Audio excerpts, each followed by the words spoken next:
लगता है कि जो ऑलरेडी पेमेंट सिस्टम चल रहे हैं, जो मनी को ट्रांज़ैक्ट करने के लिए विद इन द कंट्री या आउटसाइड कंट्री जो हम मनी ट्रांसफ़र करते हैं, बैंक में पैसा रखते हैं, तो वो करेंसी में क्या कमी है? ऐसी क्या कमी है उस करेंसी में, उस सिस्टम में ऐसी क्या कमी है कि हम बात कर रहे हैं क्रिप्टो करेंसी की, हमें क्रिप्टो करेंसी की ज़रूरत क्यों है? ऐसा क्यों ऐसा क्या है क्रिप्टो करेंसी में, जो हमारी अभी एक्जिस्टिंग सिस्टम में नहीं है? ये क्वेश्चन बड़ा जायज़ क्वेश्चन है, जो आम पब्लिक ये बात क्वेश्चन पूछेगी आपसे कि भई इसमें प्रॉब्लम क्या है? हमें इसमें प्रॉब्लम क्या है हमारे पास? अब तो डिजिटल मनी की बात कर रहे हैं, पेटीएम है, क्रेडिट कार्ड है, गूगल पे है, इतनी सारी चीज़ें हमारे साथ हैं और क्लिक ऑफ द बटन हम सारे काम कर लेते हैं। तो इसमें प्रॉब्लम क्या है? तो एक सबसे बड़ी प्रॉब्लम जो इसमें देखी गई है, जो हमारा करंट सिस्टम है, उसमें क्या है कि जो मिडलमैन है, यानी कि जो क्रेडिट कार्ड कंपनीज़ हैं या बैंक्स हैं या पेटीएम कंपनी है, जो पेटीएम वॉलेट हैं, जो तो वो कहीं न कहीं कुछ न कुछ हम आपसे कमा रहे हैं। वो चाहे नाक सीधे हाथ से पकड़े या पीछे से घुमा के पकड़े, बात घूम फिर के वही है कि वो पैसा तो आपसे आप ही की जेब से जा रहा है।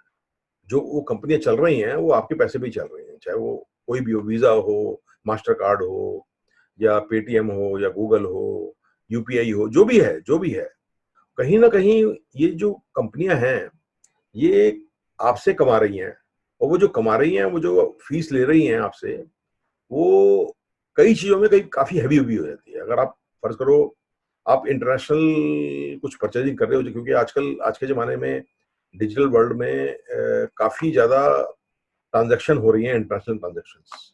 तो जो इंटरनेशनल क्रेडिट कार्ड होते हैं, जब आप उसमें डॉलर या पौंड में पेमेंट करते हैं, तो वो जो अमाउंट होते हैं, वो उसमें जो मार्कअप होता है या फीस होती है या कमीशंस होते हैं, वो काफ़ी अच्छे खासे होते हैं। तो जो एक्सचेंज रेट भी चल रहा होता है और जो आपका एक्सचेंज रेट लगता है, उसमें भी डिफरेंस होता है। तो कहीं न कहीं काफ़ी अच्छा खासा उसके अंदर जो बीच में बैंक्स हैं, क्रेडिट कार्ड कंपनीज़ हैं, उनको काफ़ी मुनाफ़ा होता है इन चीज़ों से।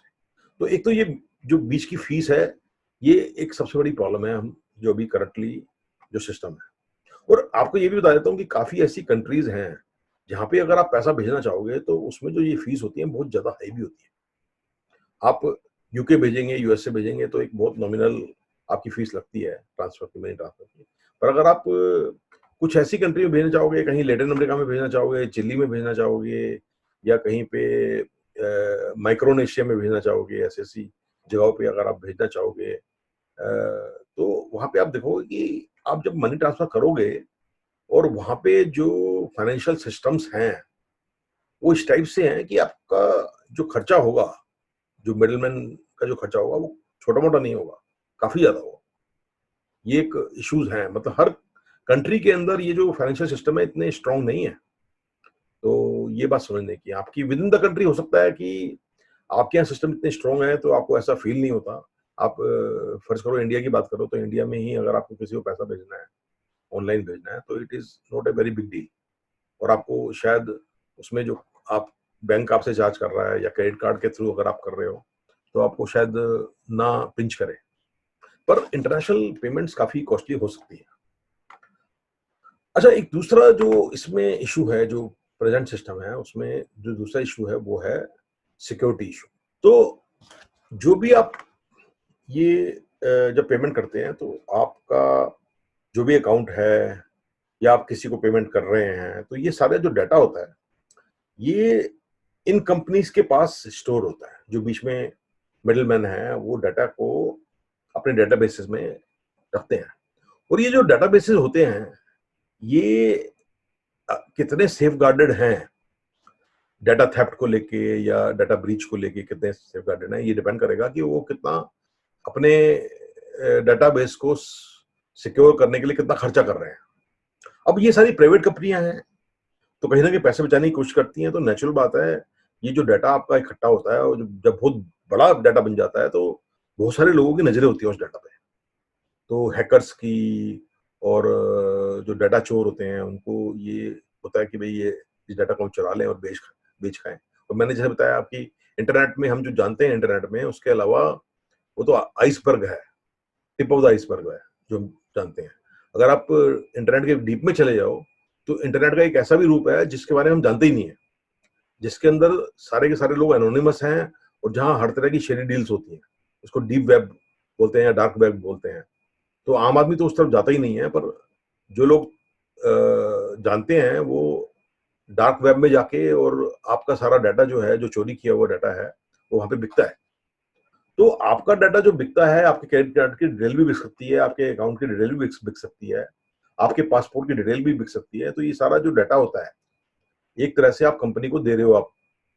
आप जब भी कोई भी एग्रीमेंट पे एग्री करते हो ऑनलाइन, तो वो आपके सारे डाटा पे कब्जा कर लेते हैं, और वो प्रॉमिस करते हैं कि हम उसको प्रोटेक्ट करेंगे, पर प्रॉमिस में कितना वो अपना एफर्ट डालते हैं, ये हम आपको नहीं पता। तो ये सिक्योरिटी इश्यूज काफी, जो मिडलमैन को हम इंटरेस्ट कर देते हैं, ये काफी रिस्की होता है। तो ये भी एक इशू है इसके अंदर। अच्छा, तीसरा एक इशू इसमें क्या है अभी सिस्टम में, कि आज के समय में अगर हम डिजिटल मनी की बात करें, हम कैश की बात ना करें, डिजिटल मनी की बात करें, ऑनलाइन सिस्टम की बात करें, जो कि आज का जमाना है आज का, तो बिना बैंक अकाउंट, बिना क्रेडिट कार्ड के ये पॉसिबल नहीं है।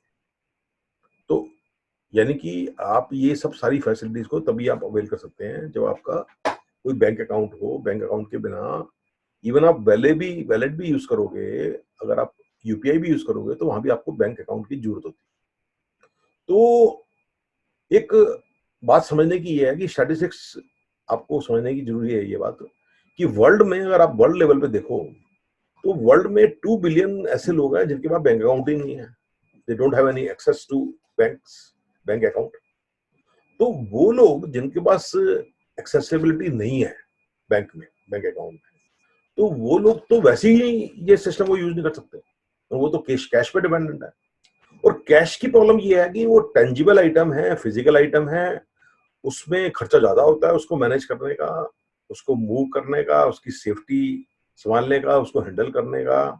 और जब तक वो आपके हाथ में है तो it is not earning any interest rate और एनी अप्रिसिएशन, वो तो इन्फ्लेशन के हिसाब से डिक्रीज ही हो रहा है। जो कैश आपके पास पड़ा हुआ है उसकी तो वैल्यू हर हर वक्त गिर रही है, तो वो भी एक कॉस्ट है।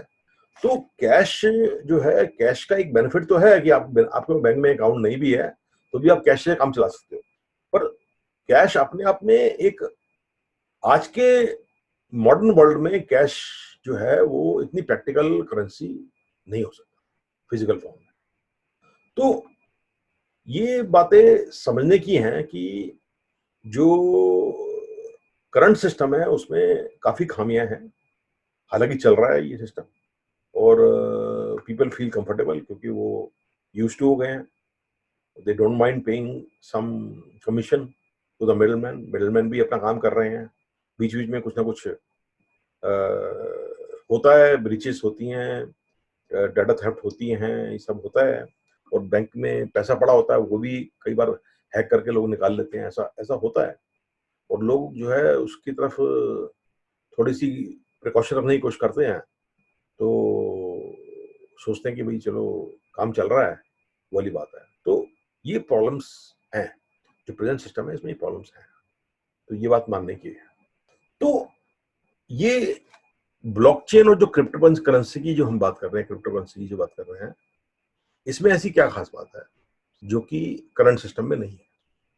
ऐसी क्या खास बात है जो, जिसकी वजह से आज बिटकॉइन की इतनी वैल्यू बढ़ गई है, प्राइस इतना बढ़ गया है? तो इसका डिमांड तो है मार्केट में, और क्रिप्टो करेंसी की डिमांड जो है, जो ऑनलाइन करेंसी है, तो कुछ तो होगा इसमें, कुछ डिफरेंस होगा। वो डिफरेंस हमें समझने वाली बात ये है कि सबसे पहले तो ये जो क्रिप्टो करेंसी होती है ये डिसेंट्रलाइज होती है, यानी कि आप किसी बैंक या किसी क्रेडिट कार्ड कंपनी या कोई पेटीएम या कोई गूगल, किसी पर डिपेंडेंट नहीं है। आपको कोई डाटा किसी को कुछ देने की जरूरत नहीं है। आप इस करेंसी को, जो कि ऑनलाइन करेंसी है, जो किसी कंपनी को इंटरेस्टेड नहीं है, जिसका कोई एक सिंगल एंटिटी, कोई ट्रस्टी नहीं है, तो ये डिसेंट्रलाइज्ड है, यानी कि ये इंटरनेट पे अवेलेबल है और बिखरी पड़ी है, आप उसको यूज कर सकते हो, यानी कि ये डिसेंट्रलाइज्ड है। और सेकेंडली ऑब्वियसली ये डिजिटल है, यानी कि इंटरनेट पे है तो नेचुरल बात है डिजिटल है। तो डिजिटल होने की वजह से इसमें टेंजिबिलिटी का इश्यू नहीं है। टेंजिबिलिटी का इश्यू खत्म हो जाता है, इसको हैंडल करना आसान है। इसको आप वर्ल्ड लेवल पे डिजिटल होने की वजह से कहीं भी मूव कर सकते हो, एक कंट्री से दूसरी कंट्री में। तो ये एक इंटरेस्टिंग बात है। और तीसरी बात ये है कि इसके अंदर आपको कोई बैंक अकाउंट या किसी चीज की जरूरत नहीं है, थियोरेटिकली एटलीस्ट। और आप इंटरनेट पे अगर आपको एक्सेस है तो आप अपने डेस्कटॉप से या मोबाइल फोन से या टैबलेट से इसको एक्सेस कर सकते हैं। क्रिप्टो करेंसी की एक सबसे बड़ा प्लस पॉइंट ये है कि एक्सेसिबिलिटी का कोई इशू नहीं है। बैंक अकाउंट है नहीं है, इट डजंट मैटर। तो ये सारी इसमें आप देखिए कि डिफरेंसेस नजर आ रहे हैं जो कि हमारे करंट सिस्टम में नहीं है। फिर लास्टली ये सिक्योर बहुत है। सिक्योर इन द सेंस कि पहली बात तो डाटा तो आपका सिक्योर है ही। पर्सनल डाटा तो आप दे ही नहीं रहे हैं अगर आप इसको लेटर एंड स्पीड में चलें।